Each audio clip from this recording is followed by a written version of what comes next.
Magandang araw po sa inyong lahat. Ito po ang gugupitan natin na Gupit Binata.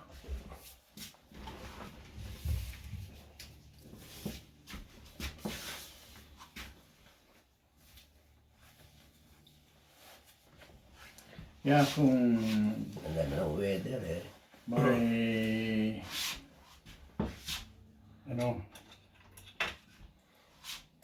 may time si Commander,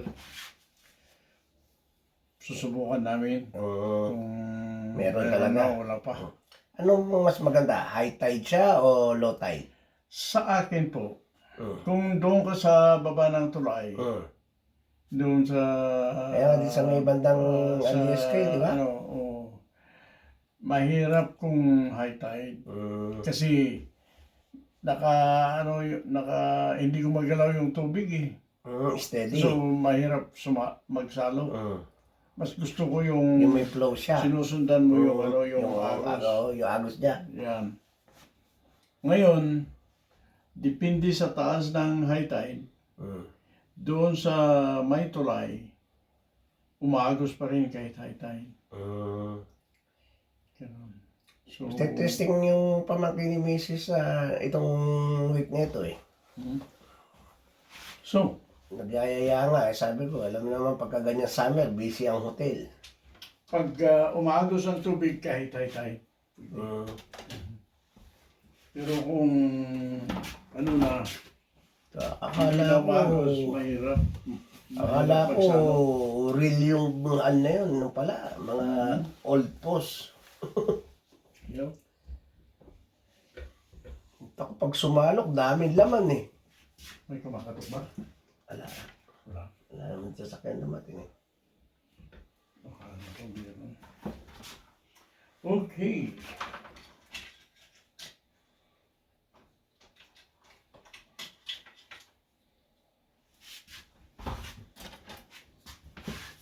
Yeah, subukan namin. Kaya try, malapit lang naman, di ba? 45 minutes driving.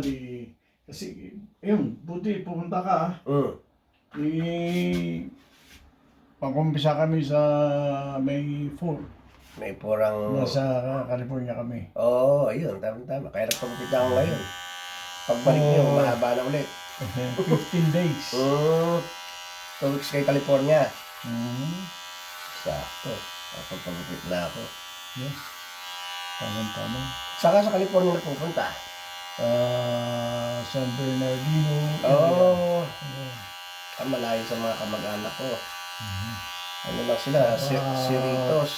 2 hours drive from LA Airport. International Airport to San Bernardino. Eh, doon yung mga dagat-dagat, di ba?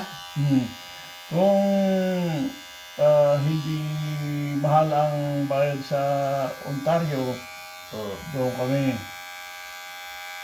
Mahal eh. Mataas ang ano ng Canada. Mas malapit, 45 minutes. It is not 2 hours. Mas mabilis.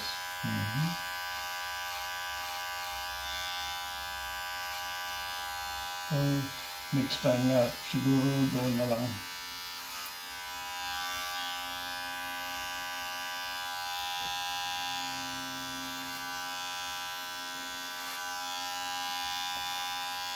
Ako, first time ko magtatry ng driving to Fairbanks. Ayun.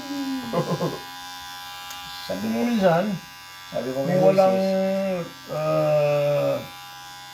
road repair, Mabilis. ayos lang yan. Kung mayroon na yun, nice. Sige. Sabi ko kay Mrs. Matagal ko na dito sa Alaska, di pa ako nakakapag-drive doon. Kung minsan, maputi.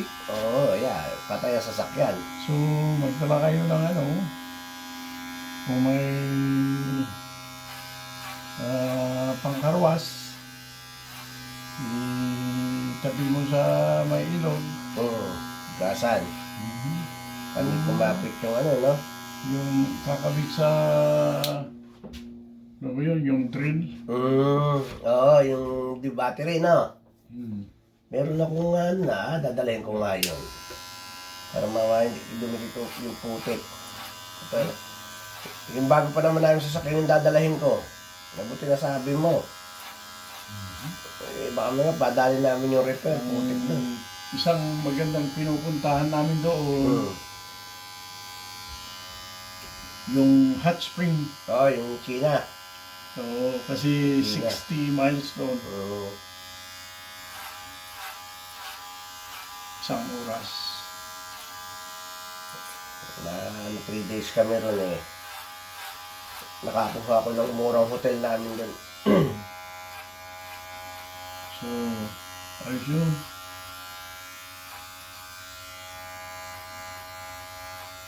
Ay, ang isa pa yung wildfire. Oo, yun. Wildfire. Pero palagay ko, Dahil maraming spurs doon eh. Maraming kahoy na nasusunog. yung mga naglay na. Kasi ang ganyan, marami pang basa pang dahil marami tayo snow eh. Sa papuntang Kinay, naubos na yata yung malapit sa kalsada. So, takes time bago lalago na naman ang mga kahoy. Cause of traffic din yan pag may wildfire.